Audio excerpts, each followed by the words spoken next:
If you've played Starfield, you've definitely seen this screen before. As soon as it's done loading, we're going to dive straight into our Starfield deep dive and review.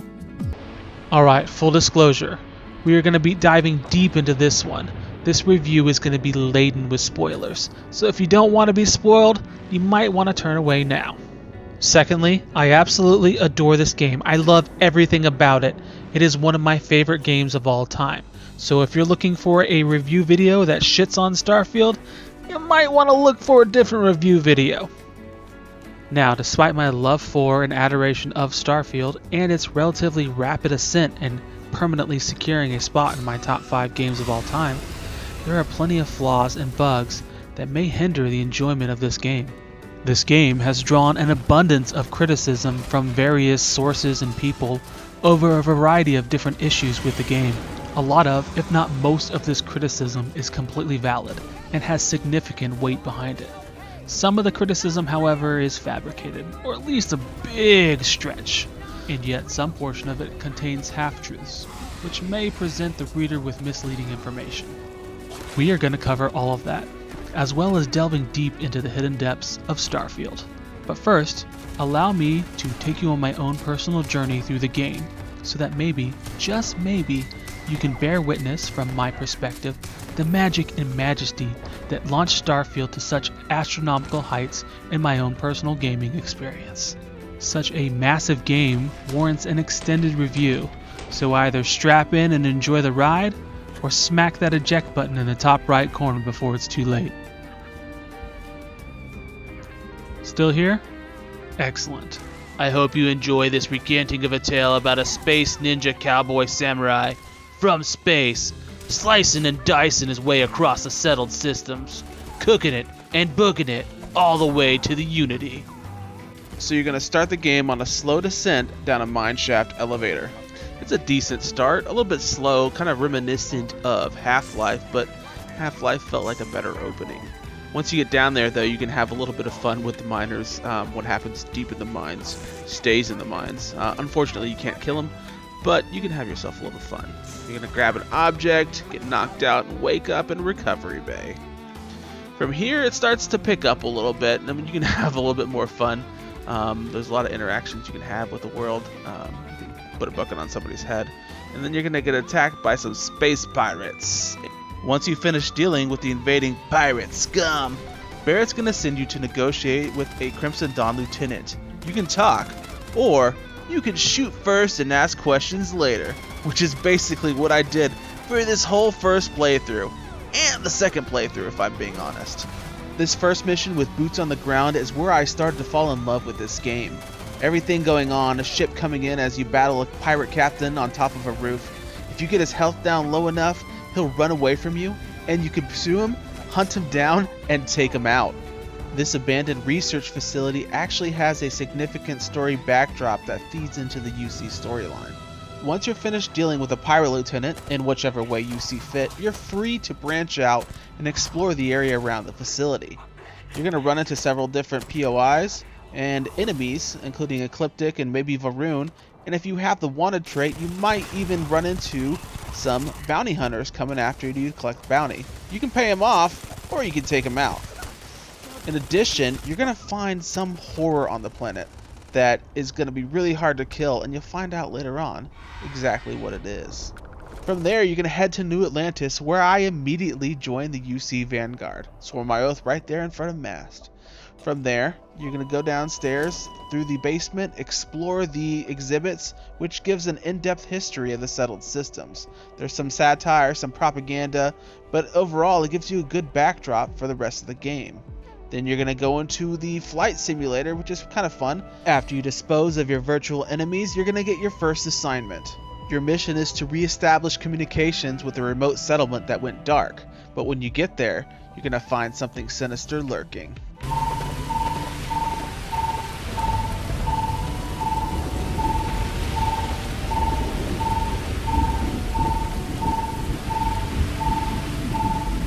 That moment had me on the edge of my seat, and that, my friends, is the daunting horror known as a Terramorph. You're going to battle a lot of these tough bastards throughout this campaign.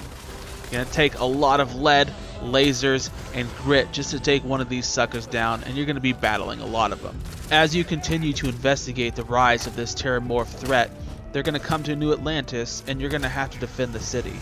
These 3 baddies are going to cause some devastation in New Atlantis, but luckily, it's repaired pretty quickly. After that, you're going to go to a junk planet and team up with a robot named Kaiser.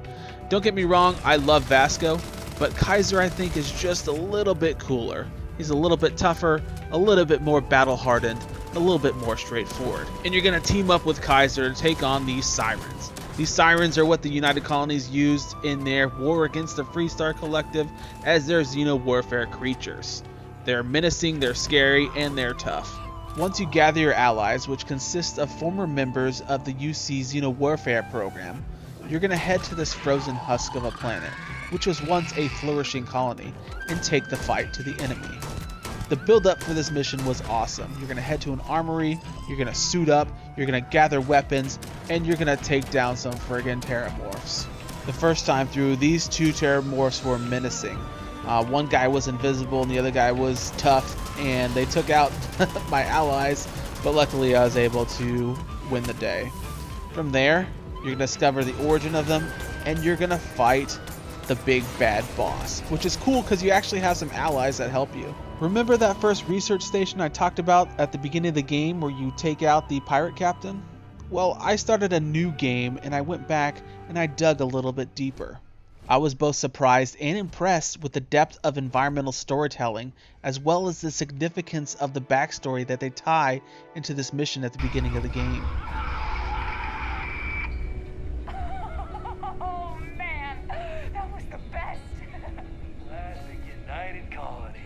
Something in a cage until it kills you. One more time.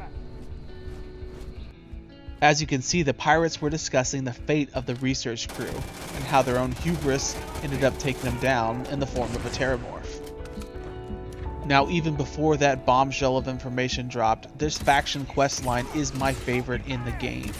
Personally speaking, I felt like this singular faction questline could have been its own standalone first-person shooter game, and a great one at that.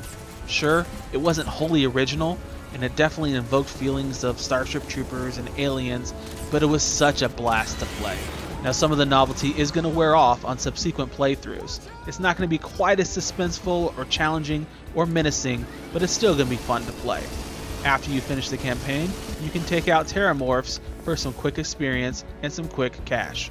Now it's time to move on to the Freestar Rangers. This is the second faction questline that I completed. This is basically the Space Cowboy questline, but it's a little bit deeper than that. You take on the role of a newly deputized Freestar Ranger deputy, investigating crimes that are happening on these remote planets. Whereas the UC Vanguard questline felt more like a bombastic solar system hopping war campaign, the Freestar Ranger questline feels more like an intimate procedural, where you're investigating within relatively similar solar systems. One of the cool parts you get to do is the Red Mile. First I didn't really find this that fun, but then I went back and played it, and it really felt like a Running Man type of competition, and it had a lot of fun behind it. Now, as I said before, I'm more of a shoot first, ask questions later type of player, and that's what I applied to the Freestar Ranger questline. I ended up shooting first and not really interviewing people, not really gathering evidence by persuading. I just tore my way through these scumbags and gathered up the evidence afterwards. Little background story on this here questline. The main baddies you're going to fight are going to consist of former soldiers of the Freestar Collective, now operating as a rogue element. First Cav, suck it legs! Where's your tank at? These soldiers are led by General Paxton, an honorable leader with a big chip on his shoulder. Right before his demise, he's going to reveal who the big baddie of the whole plot is. Time to confront Ron Hope. Turns out this self-inflated egomaniac is a total piece of shit. Eat lead, Ron Hope! Now, I have heard valid complaints that the Freestar Ranger questline is a little bit more tedious, a little less action-packed, and a little maybe more boring. But there are ways around this. There are ways to immerse yourself deeper into the story to get more out of it. For instance, in this segment, I use this retro futuristic pistol to kind of garner a feeling of Blade Runner, where I'm a Blade Runner hunting down replicants. And it kind of helped pull that investigative feeling, that Lone Ranger kind of cop feeling. Another way you can do it is to use the Laredo weapons and slow-mo. What this did for me is it felt like one of those old Western games where I'd talk to the perps and I'd antagonize them and I'd get them to attack, and then I would slow down time, pull out my pistol, like using quick time in the Western games, and take them out with this, I don't remember what it's called, but it's a revolver basically. And it felt more authentic, it felt more cowboy-like. But using these weapons, I think definitely brings more of that old-timey Western feel to it, because they're not as advanced as the newer weapons, the UC weapons. They're more like revolvers and shotguns, and I just found it really fun, slowing down time and taking out my enemies. Now you're gonna need the phase time Starborn ability, which you don't get till the end of the game. Looks like there's no hope for you, Ron, or your goons either. Bada boom, baby. Dropped him like a sack of potatoes. After this, I decided to go undercover for UC SIFDEF and infiltrate the Crimson Fleet. Now, I've heard it been said that you need to commit a crime and be arrested in New Atlantis in order to kick off this mission, but you can also do it as another quest in the UC Vanguard. On a side note, UC SIFDEF does not like it if you coerce the captain into killing his own crew on the first mission. They saw it as treasonous. I said, hey, I didn't get my hands dirty. But don't worry, there's plenty of hands getting dirty here in the Crimson Fleet. Where'd he go? One of the more creepy and annoying characters you're going to run across is Matthias. And you're going to run across him on the first mission. Immediately you'll be able to tell he's a scumbag. You can't quite kill him, but you can bug the crap out of him. Speaking of bugs, you're going to battle a giant nasty one of the alien variety here on this frozen wasteland that was once a prison. The whole evil alien creature thing in a frozen wasteland kind of invokes the feeling of The Thing, you know, the good one from the 80s with Kurt Russell. And as you can see, I had already unlocked the first Starborn power, which I put to good use here. After you gather the necessary information on this planet, most of the subsequent missions are going to consist of snatch and grabs. You're going to try and infiltrate an area, minimizing casualties while obtaining information both for the Crimson Fleet and against it, depending on which side you choose. On the Starliner mission, you're not allowed to kill anybody. If you do, you're going to piss off SysDef. At the beginning of the Starliner mission, your informant is going to tell you that the ship is equipped with a highly advanced acoustic detection system that will detect any kind of ballistics fired. However, it even detects sword kills. Whatever you decide to do, you're going to head back to Galbank on New Atlantis and end up getting ambushed by some Ecliptic. Now, even though I sided with SysDef in the end, I didn't stop short of pissing him right the hell off and killing a lot of people. Good guys, bad guys, it didn't matter. I had to get what I had to get. After all that, you're going to decide whether you want to side with SysDef or the Crimson Fleet. I sided with SysDef, and we invaded the shit out of the Crimson Fleet. And here's my favorite clip of all time. I end up going up to this guy and stabbing him right in the jetpack, which sends him rocketing right into a fan. And it kind of reminded me of when your mom used to say, don't put your finger in the fan, it'll get your arm. And I was like, hey guy, get your finger out of the fan. Then I finally got to take out that scumbag Matthias. Yes, it was personal. Yes, I used a samurai sword. This part is where I thought I got a leg up on Delgado, so I decided to take my shot. The results were explosive. Turns out I ended up blowing Shinya to bits, which is the goriest part in Starfield. Sorry, buddy. Now, while you're an active member of the Crimson Fleet, there's a cool little exploit you can take advantage of. If you go to any Crimson Fleet held territory, you can sneak up on your own guys and kill them with little to no penalty. As long as you sneak up on them, give them a little stabby in the back when no one's looking, and you don't get caught, you're all good. You can even use them on Freestar Ranger contracts. I definitely use this exploit frequently for some quick cash and some great XP. Now let's move on to my least favorite of the faction quest lines, which is going to be Ryujin Industries. This is more of a clandestine quest line that focuses on corporate greed and subterfuge. It'd be your word against mine, and I'm pretty sure the odds are in my favor. You can't be serious. Ryujin Industries itself revolves around deception, bureaucracy, and exploitation of its own employees, and a lot of the people are scumbags. The first half of the quest line is pretty much fetch quests, and it's really boring.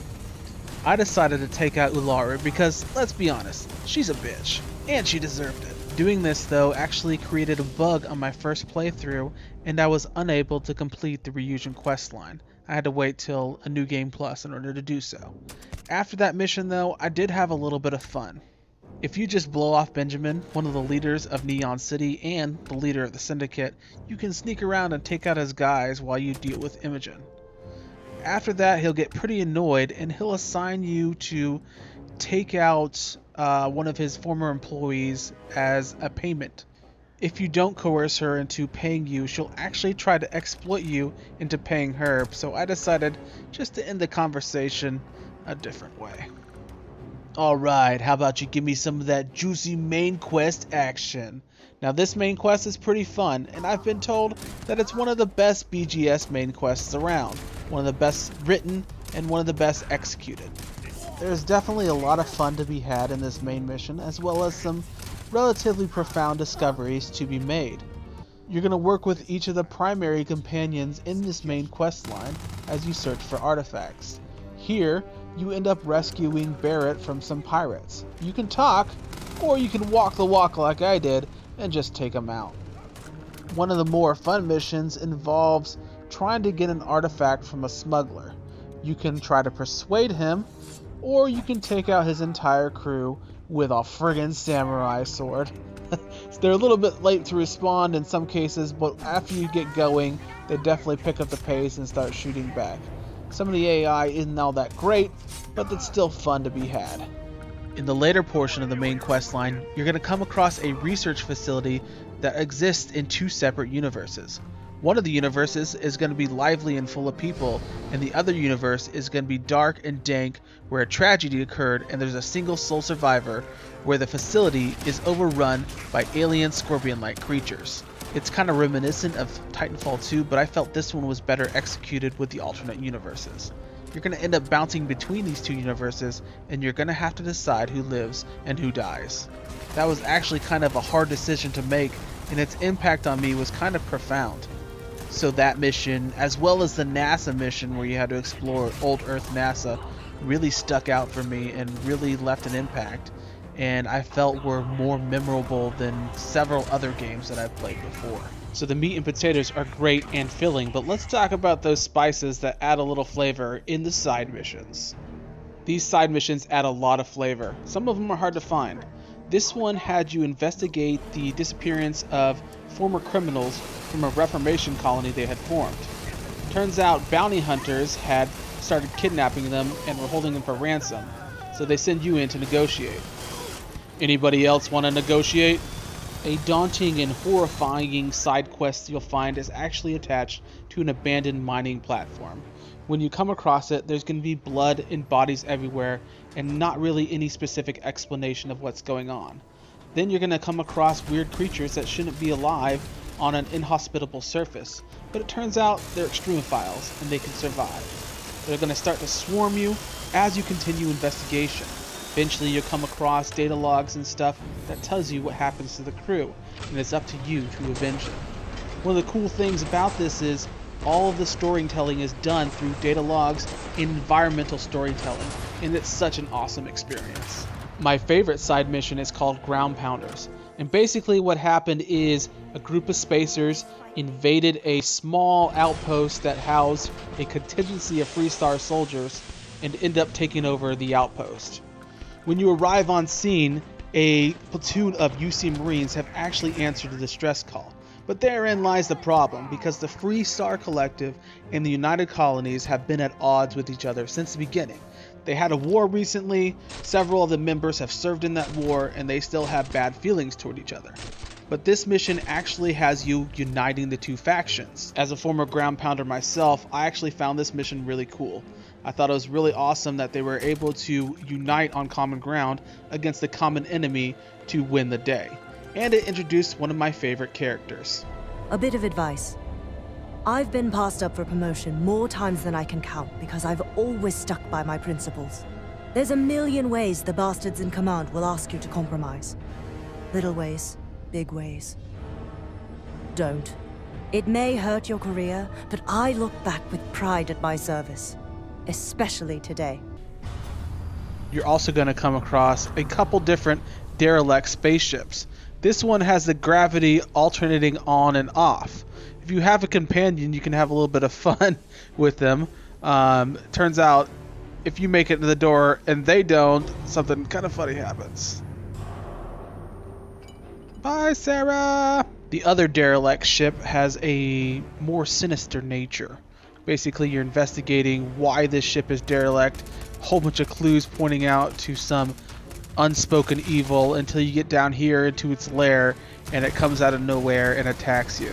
This definitely had me on the edge of my seat for the whole battle. Had starborn powers, so I wasn't too afraid, but still, having this thing, that build-up was such a great build-up with the chilling audio logs and database entries. In one of the solar systems, beyond the edge of the settled systems, you're going to come across a POI called Vulture's Roost. I saw this when I was scanning the planet and it had me intrigued, so I went down to investigate. Turns out, it's one of the small HQs for the Ecliptic, and the Ecliptic are the mercenaries that you're going to be battling throughout the entire game, especially if you have the Wanted trait. But I just thought it was really cool finding this place. It's out in the middle of nowhere, there's no real mission attached to it, it's just an in-depth POI where you get to take the fight to these Ecliptic bastards. As I tore my way through their HQ, like a wrecking ball, baby, I managed to find a landing area where a ship landed right in front of me. I don't know if it was reinforcements or it was just a crew coming home to roost, but you're able to take out the crew and steal the ship, and I thought that was pretty cool. One of the last side missions I'm going to talk about is where a group of spacers took over a Galbank vault. And one of the cool parts of this is when you get into this hallway, after you start shooting people, a gravity well appears, like as if you breach the hull and everything gets sucked into it. And I thought that was a really cool effect. It happens every single time in this hallway. After that, you're going to go into the vault, you're going to turn off the gravity, and you're going to have a battle inside of it. There's not really too much great stuff in the vault, but it's still the nuance of it, and having a 0G battle is always fun. One of the things Starfield is great at is opening up the door to a variation of combat encounters. Sure, you can always talk your way out, but talk is cheap and bullets are, well, kind of expensive, but so much more fun. Part of it is the vast array of weapons that you have at your disposal. Another part is everything that's just going on around you during combat. Ships landing, people shooting, running away. It's just really great combat in my opinion. Another thing Starfield is great at is invoking feelings of different IPs. Here, I know a lot of people didn't like the Halo show. I loved it. This part felt like the opening to the Halo show to me, and I thought it was awesome. Except, you know, the AK-47 was actually effective in this one. I guess it could be Mad Max if you don't like Halo. You know, a little more vegetation, a little less cars. There you go, you got it. This one gave me Predator vibes, like I was stalking a predator or prey through the jungle. Turns out there are some invisible enemies, and definitely gives some creepy feelings, especially you don't know where you're getting attacked from. This one made me feel like a Starship Trooper on the planet Klendathu. Remember those little guys that accompany the brain bug? That's what these dudes remind me of, their movement and everything like that. And I was like, alright, you bug scum. I don't know what this one reminded me of, maybe like Total Recall or something. Hostile environment, oxygen tanks blowing up, Arnold Schwarzenegger's eyes bulging out of its sockets. This one, Sniper, but I figured that's a friggin' obvious answer. This one reminded me of Star Wars. Look at them stormtroopers just standing around in a completely combat ineffective gaggle fuck up of formation. At least these guys got good aim. Just thought it was a cool laser battle on some distant moon. This one kind of reminded me of Ghost in the Darkness, but instead of a lion, we got this creepy ass scorpion thing. Now I unlocked the combat slide pretty early on, and it made me feel kind of like John Wick, especially in this moment. just running around sliding, taking enemies out brutally with no mercy. Speaking of John Wick, why not just be the Baba Yaga themselves? You can wake people up in the middle of the night. Wake up, you're dead. Open up the door. Hey bud, I just killed your friend. You're dead. Oh, you got me in the back? You're dead. I'm gonna set you on fire too, why not? Maybe you want to take a more honorable route. Although with my history, I can't say I'm a samurai, so I'm gonna have to go with Space Ronin, I guess. But I still have my honor. Die well, my friend. Then of course, if you plan on attending a formal event after your festivities, you do not have to get your hands dirty, but rather just reprogram their robots. Au contraire, if you do want to get your hands dirty, why don't you head out to the wilds and do some dino hunting? These dinosaurs kind of reminded me of McDonald's mascot. I don't know if it's the eyes or the mouth, but every time I fought them, I was like, I'm fighting Hamburger Rex! Sure, maybe I'm stretching these references a little bit, and maybe you can't get as genuine or as deep of an experience from playing Starfield as you would these separate IPs. But Starfield does a wonderful job of conglomerating all these feelings of Star Trek, Star Wars, Starship Troopers, Firefly, and other space IPs into one awesome package and has its own identity at the same time. Here, the Starborn landed and had an all-out war with these creatures on the planet. I used the Starborn gravity power and took them out. Speaking of which, gravity. They handle gravity very well in this game. Do other games do it better? I don't know, but I love the way they did it here. You're going to have different variations of gravity. The surface of a planet will have less gravity and people will float down to the surface after you kill them. Different planets will have varying gravitational pulls that allow you to jump higher or enemies to float longer. You're also going to experience zero-G battles, like when you disable an enemy's ship life support system. The cool thing about this is, like they said in the game preview, ballistic weapons are going to cause you to move backwards, are going to have a gravitational effect, whereas laser and energy weapons will allow you to float freely. There's just something cool about whacking a dude and watching him float off into the distance. Maybe it's just me, but whatever. Now, I've heard people call Starfield a loading screen simulator and state that it's a mile wide and a foot deep. I disagree. There are a lot of loading screens in Starfield, but in the major cities, you can sometimes bypass those by avoiding the elevators or the trams. For example, in New Atlantis, you can jump from the tallest tower all the way down to the swamp. Sometimes there's a visual glitch, but they have since patched that. That's a lot of verticality, if you ask me. Now, as far as being a mile wide and a foot deep, I do see where that sentimentality is coming from. Starfield does lean very heavily into its procedural generation. Now, where that procedural generation ends, though, is on the surface of planets or the placement of POIs. These POIs, while sometimes redundant, are meticulously crafted with incredible attention to detail. Item tracking is also amazing. If I shoot this deck of cards down, it's going to stay like that even if I cross the galaxy. Even in big cities, there's a lot of details that are easy to miss. Like, say, I don't know, a drug deal happening behind a giant rock in New Atlantis. But if you're like me, it's all about that combat and how we're going to back up the shit that we talk. You're lucky the captain's a coward. If it were me, I'd say we go a few more rounds. Unlike her, we're going to back it up with skills and weapons. Let's talk skills. Now, a lot of these skills are multifaceted and are going to require that you invest skills in several different trees. Take hand-to-hand combat, for example. You're going to have to invest in bare-knuckle boxing, martial arts, and neurostrikes in order to maximize its efficiency. Stealth itself has two different skill sets.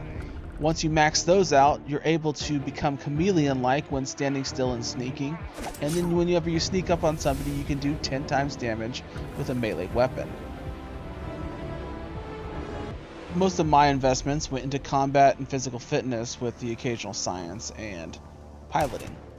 One of the better investments on the combat side is the shotgun skill. If you get it up to the max, you actually have an effect when you shoot somebody, it can knock them unconscious like an EM weapon. And that's really useful for knocking them down so you can run up and just finish the job. For the jetpack, wait till you talk to Constellation before you invest in it, because you'll get a free skill point. After that, once you max it out, you can slow down time whenever you're aiming down sights, which is pretty useful for taking out groups of enemies. Now let's talk weapons. I didn't get into weapon modding until late in the game, but it definitely came around the corner and took me by surprise. Most of the automatic weapons, like this Maelstrom or the Grendel here, I ended up modding into semi-automatic weapons. The semi-autos seem to pack more of a punch and are more effective in taking out enemies. Another awesome weapon class, and a staple of the first-person shooter genre, is the shotgun. This one here is the pacifier, packs a serious punch up close. If you want something a little more traditional, you can always go with the older shotgun. Something crazy I noticed is when you shoot these Varun, they seem to have black blood. I don't know if that's lighting or if it's just an effect they have, but definitely like pumping them full of lead. This little beast is called the Shoddy. It's an automatic to semi-automatic shotgun, holds 12 to 20 rounds and just fires on all cylinders. This is the Breach. Packs more of a punch than the other shotguns, and you can mod it to have Teflon pylons. But what about a grenade launcher? I present to you the Bridger. It's not as effective as the Negotiator, but it's more aesthetically pleasing in my opinion. It also kind of reminds me of the Trandoshan weapon from Dark Forces. I think it was called the Concussion Rifle. And then you have the Varun weapons. This is the Varun Inflictor, which is a particle beam rifle. It shoots both energy as well as a projectile in order to more efficiently take out enemies. This Inflictor inflicts some serious damage and is highly effective against all types of enemies. The UC also has particle beam weapons which aren't quite as effective. What eventually won me over though was the Laredo weapons, the Coachman being one of them. This double barrel shotgun bumps them full of lead. In addition to the flechette rounds, you can also mod it to have the Hornet's Nest, which launches explosives and blows the crap out of your enemy. Not gonna lie though, a lot of the first 200 hours of my playthrough was invested in shenanigans like running around and punching people.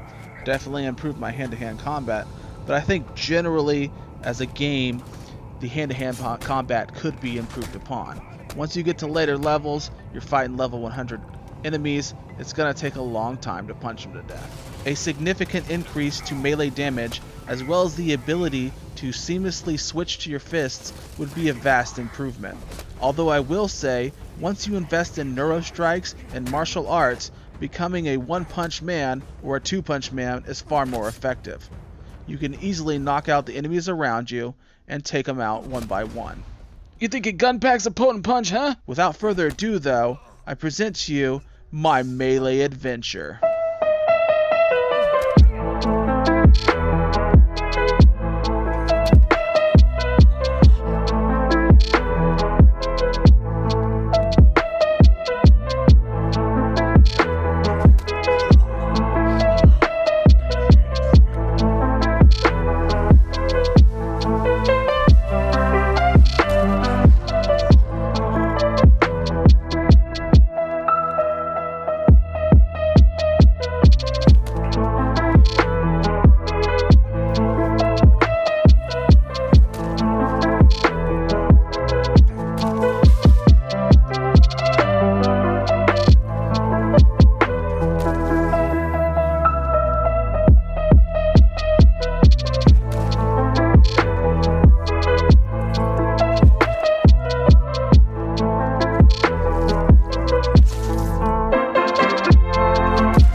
Alright, let's talk about bugs. There are a plethora of bugs and glitches within this game. The vast majority of bugs I encountered were of a visual nature. Most of them were harmless, and pretty much all of them I found hilarious. There's just something fun and endearing about watching a box dance with a broom as they promenade in defiance of the laws of physics. This one reminded me of Fantasia, hence the Sorcerer's Apprentice playing in the background. Although I laughed and chuckled and fell in love with the game more deeply, there are some bugs that are more annoying. How annoying? What? What? What? What? What now? What? More annoying than that chick, or at least as annoying as I was to her. Now let's go over a variety of the bugs that I encountered in the game. Some of them are going to be due to physics, like when you shoot an enemy, sometimes you'll get that headbanger effect. Now I kind of feel like this is somewhat related to the box physics that we saw earlier. Sometimes it's going to be pretty hilarious, like when you stab a guy in the back and it decides to teabag his assistant. I also ran into plenty of environmental clipping, and what I mean by that is that when I killed an enemy, they end up getting stuck in the floor, ceiling, or other object. For the most part, I found it funny, like when my boy from the Crimson Fleet got his arm stuck in that fan, or when they rocket up and get their head stuck in the ceiling. I just found it absolutely hilarious. Now I get some people might want a different experience, but I loved it. I've seen a lot of arguments both for and against the conversational aspect that mirrors Oblivion. I was kind of on the fence about it. I didn't care either way, but I grew more in love with it, especially when you had bugs like this where it couldn't track the people walking and talking. And occasionally you're going to run into other bugs. Say you're having a serious conversation and out of nowhere one of your allies is just going to be wobbling around like a wavy man in a parking lot. Now I've seen some hilarious clips where these conversations are interrupted by a grenade thrown previously or getting attacked by a giant alien creature. Now my personal favorite that I experienced was when I was rescuing Barrett from the pirates. He goes, "Holy shit," and then they get blown the fuck up, dude. I can't help it, it's amazing. And then Barrett's like, "Oh, let me get up, dust off, and just extinguish these flames here."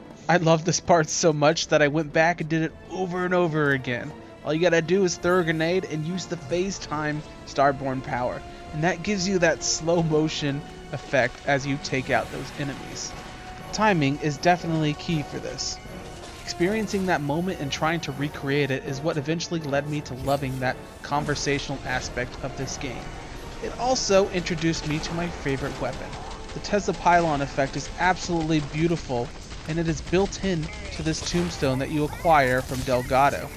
I love using it during phase time, and I also love the effects that it has after. When Barrett got up, came up to me all charged up, I love that. I found it hilarious. Kind of looks like Electro. Another bug that I experienced was unique to my first New Game Plus. I found the underdressed UC security guard. Every single time I returned to the business district of New Atlantis, I would find her patrolling nonchalant in her underwear, Grendel in hand. No big deal. I recently started a second New Game Plus at 250 hours and couldn't find her. Should have grabbed that coffee with her when I had the chance. Moving on. One of the bugs I experienced very rarely was when I would kill an enemy and they wouldn't fall down. It kind of reminded me of Serenity when River was like, "He didn't lie down. They never lie down." But I mean, it wasn't a big issue, just a visual bug. And then on the complete opposite end of the spectrum, I ran into an enemy that was completely invisible. Look at that floating gun. Turns out though, you can kill ghosts. They do bleed, but when they die for a second time, they don't drop anything useful. One of the other bugs involves NPC collision. Although this bug right here is visual in nature, and is only probably annoying if you're trying to see through Vasco's fat ass out the windshield. Thanks, buddy. I think this one annoyed me more because it reminded me of the feature that I couldn't land on some of the alien creatures and ride them. You would just pass through them. Another annoying one is that sometimes when enemies went underground, you could hit them with the butt of the gun to cause damage. I think they've since patched it, but I did find it irritating and shallow. Now in this weapon plant or shipyard, this robot would get stuck under the ramp every single time. Although most of the bugs are of a visual nature, sometimes you're going to run across bugs that do affect gameplay, and I found those pretty frustrating. One of the more frustrating of them was when you would reload your weapon and it wouldn't actually reload any ammo into the chamber. This happened several times to me, and every single time I found it frustrating. although I think they have since patched this bug. Now, the single-handedly most frustrating and annoying bug I ran across I talked about earlier, and that was during the Ryujin questline. I ended up killing Ilaru prematurely, and it prevented me from completing the entire rest of the questline. Not that I liked the questline to begin with, but I wanted to complete it on my first playthrough. Luckily, they have New Game Plus, and it kind of makes up for the fact, but still I found it annoying, and it made me like the questline less. Now, aside from the questline breaking bugs and a few missing features that I wish they would have implemented, I absolutely love this game. And one of the better parts is the photo mode. How good is the photo mode, you ask? If I could be frank for a moment, holy shit. Holy shit. Holy shit. Yeah, what can I say? It's pretty good. Check out some of my favorite photos I was able to snap. There's a template that allows you to make it look like a book cover from a 1980s sci-fi book written by Isaac Asimov. You can also pose your character in several different ways, or you can take him in midair while jumping. Most of mine consist of me trying to be a crap brother and pose with animals as I wear my armor that I unlocked from the UC Vanguard mission. You actually get this one on the Londinian mission. Part of the reason I enjoy this photo mode so much, even though others are better, is because it exhibits the beauty that you can find in Starfield. And Starfield is such a massive game that this much beauty shouldn't be possible. At the beginning of this video, I mentioned that Starfield rocketed up to my top 10 games of all time very quickly. After playing it, reflecting on it intensely, and playing it some more, I've come to realize that Starfield is my favorite game of all time. It may not be the best game of all time, but it certainly is my favorite. Here's some of my stats. I reached level 100 to get the last achievement in October 2023, about 188 hours in, and since then I've hit 256 hours. Like I previously said, I invested mostly in physical and combat traits, and I basically have zero social skills. Despite my unrequited love for this game, I can't bring myself to give it a 10 out of 10. It is an immense game, and I think it suffers a little bit from that. Instead of having a universe with thousands of planets, they could have 7 or 8 explorable planets with giant maps that would make it a little bit tighter of an experience. Personally, I love the vast expanse to explore, despite the procedural generation and loading screens. I wouldn't have it any other way. I was annoyed, however, that I couldn't switch between weapons in real time.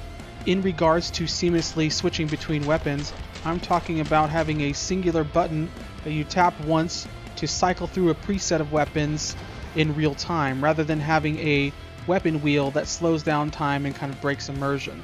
It may be something like holding that button down to switch to your fists. I was also annoyed that you could not kill key NPCs in the game or steal the ships of the bounty hunters that came to attack you. I understand it's important to tell those stories, especially the first time around, and I love those stories, but we have New Game Plus. Part of me during those New Game Pluses wanted to feel less bound or restricted and be able to break the story just a little bit. Regardless of the flaws, both perceived and backed up by evidence, I think this game is a masterpiece. Despite my minor gripes about the game, I absolutely love it. It is my favorite of all time.